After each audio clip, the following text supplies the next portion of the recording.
আসসালামু আলাইকুম ওয়া রাহমাতুল্লাহি ওয়া বারাকাতুহু। প্রিয় শিক্ষার্থীগণ, গতকাল একটা ভিডিও দিয়েছিলাম। আজকে থেকে আমাদের ক্লাস শুরু হইলো। তো আমরা একবারে নাহু শুরু থেকে শুরু করব। তো সময় নষ্ট না করে আমরা ক্লাসে চলে যাই। তো প্রথমে তারিফ ও ইলমুন নাহু, মানে ইলমে নাহুর পরিচয়। ইলমে নাহু কাকে বলে? আরবি ভাষার বিভিন্ন শব্দকে যুক্ত ও বিন্যস্ত করার পদ্ধতিকে ইলমে নাহু বলে। আচ্ছা, ইলমে নাহুর দুটা বিষয় আছে, একটা হলো উদ্দেশ্য, একটা হলো আলোচ্য বিষয়। তো ইলমে নাহুর উদ্দেশ্যটা কি? ইলমে নাহুর উদ্দেশ্য হলো আপনি যে আরবিতে বাক্যটা গঠন করবেন, এটা যেন নির্ভুল ভাবে কি করা যায়, গঠন করা যায়। এটাই হলো ইলমে নাহুর উদ্দেশ্য। আর ইলমে নাহুর আলোচ্য বিষয় সহজ, কালিমা ও কালাম। তার মানে ইলমে নাহু এখানে আলোচনা করবে তার কালিমা এবং কালামকে নিয়ে। আচ্ছা, তো প্রথমেই শুরু হবে নাহুর আলোচনা লফজ শব্দ থেকে, ঠিক আছে? তো লফজ কাকে বলে? দেখেন, পৃথিবীতে যত শব্দ আছে এই সব শব্দকে লফজ বলে। এই লফজ আবার দুই প্রকার, একটা হলো মাউজু, একটা হলো মুহমাল। আচ্ছা, মাউজু কাকে বলে? অর্থপূর্ণ। আর মুহমাল অর্থ হলো অর্থহীন। তো বুঝে গেল, পৃথিবীতে যত শব্দ আছে সব হয় অর্থপূর্ণ হবে, না হলে কি হবে? অর্থহীন হবে। আচ্ছা, তো যেমন আমি যদি উদাহরণ দেই, এখানে যদি উদাহরণ দেই,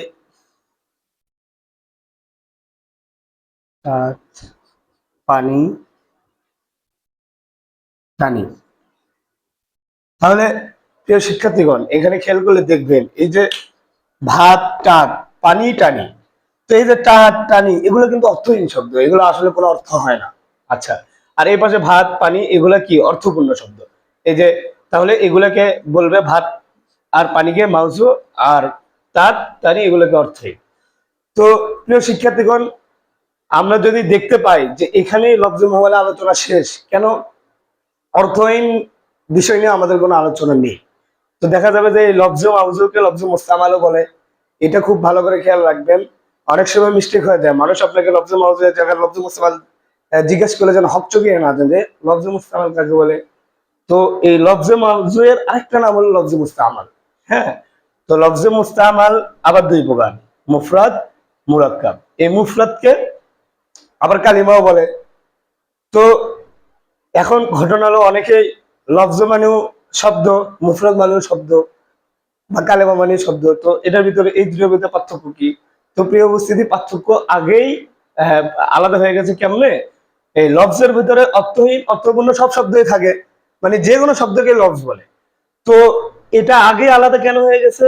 যেহেতু অর্থহীন লফজের একটা দুই নম্বর প্রকারে ছিল, এটা তো চলেই গেছে। তার মানে এখানে যে অর্থপূর্ণ শব্দের মধ্যে মুফরাদ আসছে, তাহলে বোঝা যাবে যে মুফরাদের মধ্যে এই অর্থহীন মুহমাল গুলো নেই। এখান থেকে এইখান থেকে কি হয়ে গেছে? এটা বের হয়ে গেছে।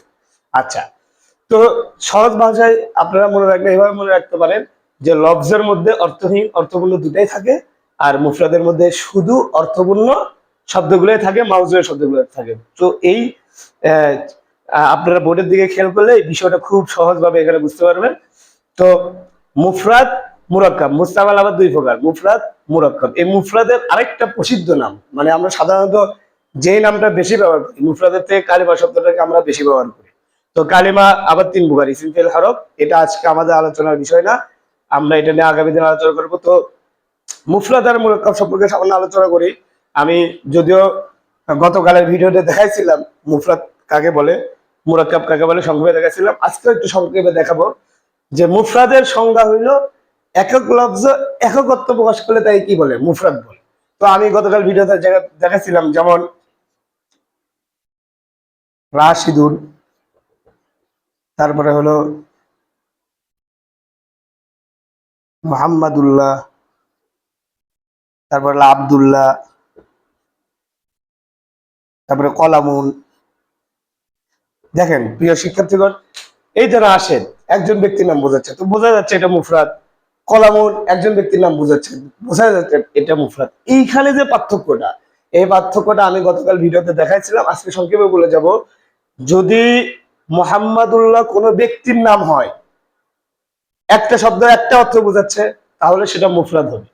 হ্যাঁ, প্রত্যেকটা যদি আপনি আলাদা শব্দ ধরেন, যেহেতু এখানে দুইটা শব্দ আছে, তাহলে একের অধিক শব্দ থাকলে তো আমরা জানি মুরাক্কাব হয়। তাহলে যদি প্রত্যেকটা শব্দ আলাদা শব্দ ধরা হয়, মোহাম্মদ অর্থ একটা, আল্লাহ অর্থ একটা, তখন কিন্তু এটা আর মুফরাদ হবে না, তখন মুরাক্কাব হবে। বিষয়টা খেয়াল রাখবে। আর মোটামুটি মোরাক্কাবের সংখ্যা তো আমরা জানি যে একের অধিক সংখ্যা মিলে যে বাক্য গঠিত হয় তাকে কি বলে, মোরাক্কাব বলে। এখন মোরাক্কাবের অনেকগুলো প্রকার আছে, আমরা সামনে আজ আলোচনা করব। যেমন একটা দেখাই, রাশিদুল মুআদ্দাবুল, রাশেদ ভদ্র। তাহলে একের অধিক শব্দ মিলে যে বাক্য গঠিত হয় তাকে মোরাক্কাব বলে, খুবই সহজ।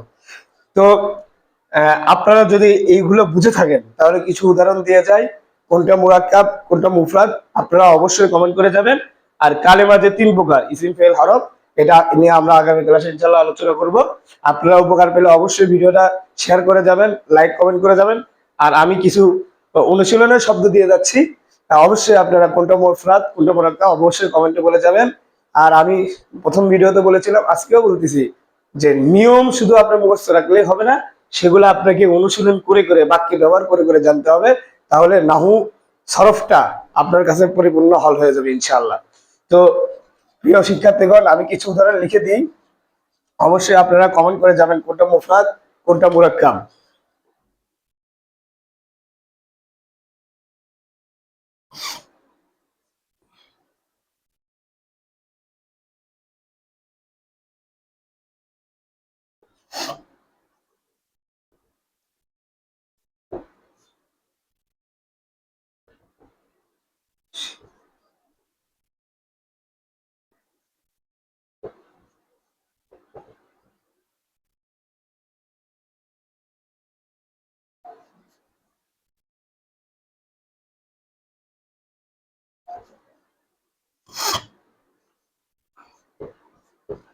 কিছু উদাহরণ এখানে কিছু উদাহরণ আমি দিয়ে গেলাম, আপনারা অবশ্যই বলে যাবেন। আর যদি আজকের ইয়েটা বুঝে থাকেন তাহলে আপনাদের জন্য মুফরাদ কোনটা মুরাক্কাব কোনটা বোঝাটা খুবই সহজ হবে। তো আশা করি রসুল্লাহ শব্দের ক্ষেত্রে আপনারা অনেকেই হয়তো ভুল করতে পারেন, আশা করি আমার ক্লাসটা ভালো করে বুঝলে আপনারা রসুল্লাহ শব্দটা মুফরাদ হবে না মুরাক্কাব হবে নির্ণয় করতে পারবেন। অবশ্যই লাইক কমেন্ট করে যাবেন, আর উপকার হলে অবশ্যই শেয়ার করে দিবেন। আসসালামু আলাইকুম ওয়া রাহমাতুল্লাহি ওয়া বারাকাতুহু।